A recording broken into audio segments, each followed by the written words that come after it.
Hello friends, আজকে একটা ছোট্ট মিনি ব্লগ। তো আমি তোমাদেরকে এই ব্লগে দেখাবো যে আমি কী করে সাজি। দেখো, প্রথমে আমি ফাউন্ডেশন লাগিয়ে নিই, তারপরে এটা ছোট কাজলটা দেই, তারপরে একটু আইলাইনার। আমি সিম্পলভাবে সাজতে অনেক বেশি ভালোবাসি। আমার এত ঝকমক সাজা ভালো লাগে না, জাস্ট সিম্পল।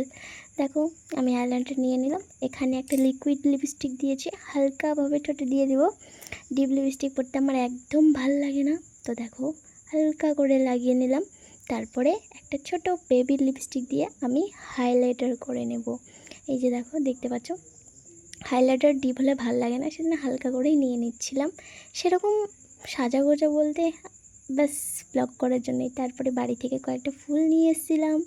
এই যে ফুল দিয়ে দেখো কত সুন্দর করে, জবা ফুল আর গন্ধরাজ ফুল দিয়ে। তারপর দেখো আমার ফাইনাল লুক কেমন লাগছে কমেন্টে বলবে কিন্তু।